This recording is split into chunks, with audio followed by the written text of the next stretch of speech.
کہ آج جنابہ مرحومہ مغفورہ سائرہ خاتون صاحبہ کی برسی کے محفل میں آئے۔ بارہا بیان کر چکا ہوں کہ ایصال ثواب کی محفل، ایصال ثواب کا مطلب ہے کہ نیکی پہنچانا، بھلائی پہنچانا، ثواب پہنچانا۔ اس میں جو بھی حمد و سلام نعت خوانی ہو رہی ہے، ہر ایک لفظ کا ثواب ان کو مل رہا ہے۔ ابھی بیان کیا وہ مختار کل ہے جسے جو چاہے عطا کرے۔ کون ہے مختار کل؟ اللہ کے نبی صلی اللہ تعالی علیہ وسلم یہ مختار کل ہے۔ اللہ نے آپ کو مختار کل بنا دیا، جس کو جو چاہے عطا کر دے۔ ایک صحابی رسول ہے، خاص طور سے تہجد کی نماز کے لیے جب اللہ کے نبی اپنے بستر راحت سے اٹھتے ہیں تو آپ وضو کے لیے پانی پیش کرتے ہیں۔ صحابی تھے، کوئی ڈیوٹی نہیں تھی، کچھ بھی نہیں تھا، کوئی بوجھ نہیں تھا۔ اللہ کے نبی نے نہیں فرمایا تھا کہ میرے لیے پانی لے کے آنا، بلکہ ان کی طبیعت چاہ رہی تھی کہ تہجد کے وقت ہے، جو ٹھنڈ کا، گرمی کا مشکل وقت ہوتا ہے، ایسے وقت میں اللہ کے نبی کو میں وضو کے لیے، جو اللہ کے نبی تہجد کی نماز ادا فرمائیں گے، اس کے لیے پانی پیش کروں۔ ایک دن، دو دن، ایک مہینہ، دو مہینہ، ایک سال، دو سال، کئی سال گزر گئے۔ ایک دن اللہ کے نبی جب تہجد کے لیے پانی لائے، نام اس صحابی کا تھا ربیعہ، تو اللہ کے نبی نے فرمایا سل ربیعہ، اے ربیعہ مانگ دو، کیا مانگتے ہو؟ آج اگر ہم لوگ اپنے پیر کی خدمت کر کچھ کرے تو کیا کہتے ہیں؟ ہم کو خلافت دے دو، خانقاہ بن جائے، آپ کے مریدوں میں ہمارا بھی چرچا ہو جائے، یا ہمارے لیے دعائیں کر دے کہ ہمارے مالوں میں برکت ہو جائے، ایسے مانگیں گے نا۔ اور وہ ربیعہ بھی غریبی صحابی تھے، کوئی مالدار نہیں تھے۔ اللہ کے نبی نے فرمایا مانگو ربیعہ، کیا مانگتے ہو؟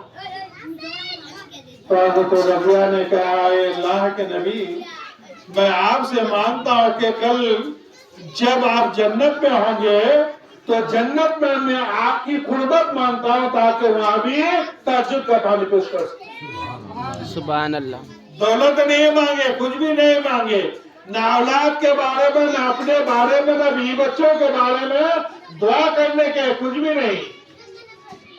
اللہ کے نبی نے فرمایا کہ مانگو، تو مانگا کیا؟ دنیا میں نہیں مانگا، آخرت میں مانگا، اور آخرت میں بھی مانگا تو کیا مانگا؟ نبی کی قربت کو مانگا۔ اے اللہ کے نبی، میں آپ ہی کے ساتھ رہوں، آپ ہی کی خدمت کروں۔ تو ہم اور آپ رہتے تو کہتے کہ بھائی یہ میرے بس کی بات نہیں ہے کہ میں آپ کو دے دوں۔ اس کا مطلب کیا ہے کہ جنت بھی دینا ہے، اور جنت میں وہ مقام خاص دینا ہے جہاں پہ نبی تشریف فرما ہوں گے۔ وہ خاص جنت کا روم دینا، محل دینا ہے۔ تو نبی کے اختیار میں ہوں گے تبھی نہ دوں گے، اختیار میں نہیں ہوں گے تو کیسے رہیں گے؟ اسی کو تاج الشریعہ نے کہا وہ مختار کل ہے جسے جو چاہے عطا کر دے۔ وہ مختار کل ہے جسے جو چاہے عطا کر دے۔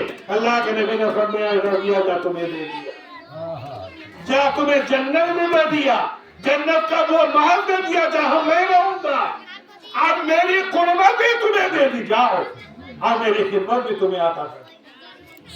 چار چیزیں دے دی۔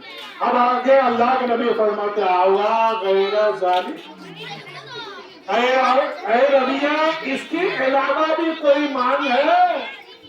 اس کے علاوہ بھی کچھ چاہتے ہو؟ اگر ہے کوئی تو پوچھو، مان لو، آج تمہارے نبی دینے کے لیے تیار ہے، تم کتنا چاہو مان لو۔ حضرت ربیعہ نے کہا کہ نہیں، اور مجھے کچھ نہیں چاہیے، نہ دنیا کی دولت، نہ مال و متاع، کچھ بھی نہیں چاہیے، بس مجھے آپ کی قربت جنت میں مل جائے اور مجھے کچھ نہیں چاہیے۔ اللہ کے نبی نے اسے عطا فرما دیا۔ اسی شعر کو تاج الشریعہ نے کہا، وہ مختار کل ہے جسے جو چاہے عطا کر۔ یہ تو نبی دو جہاں کی بات ہے۔ ہارون رشید بادشاہ کے زمانے میں ایک مظلوم تھے، بہلول دانا نام اس کا۔ صبح کے ٹائم رکیلے میدان میں گیا اور بچے جیسے دیکھ کا گھر بناتے نا، یہ رہنے کا، یہ پکانے کا، اس کا انگل سے وہ بھی ریت میں گھر بنا رہے۔ اور صبح ملکہ زبیدہ ہارون رشید بادشاہ کی بیوی پہننے کے لیے گئی ہے، دیکھے کہ یہاں مظلوم بہلول دانا موجود ہے۔ کہ بابا کیا کر رہے ہیں؟ کہ مائی دکھائی نہیں دے رہا ہے، گھر بنا رہا ہوں، جنتی محل بنا رہا ہوں۔ کیا کر رہے ہیں؟ جنتی محل بنا رہا ہوں۔ ملکہ زبیدہ نے کہا بابا کچھ بیچیں گے بھی؟ کہا میرا پیشہ ہے، کام ہے بنانا اور بیچنا، جنت بنانا اور بیچنا بہلول دانا کا کام ہے۔ کیا قیمت لگے؟ کہ 30 روپیہ، 30 درہم دے دو۔ جیب سے نکالی ملکہ زبیدہ اور 30 درہم دے دیے، گھر چلے گئے۔ رات میں کھانے پینے نماز سے فارغ ہوئے، بستر پہ گئے تو یہ واقعہ یاد آیا ہارون رشید سے۔ اس نے کہا جیسا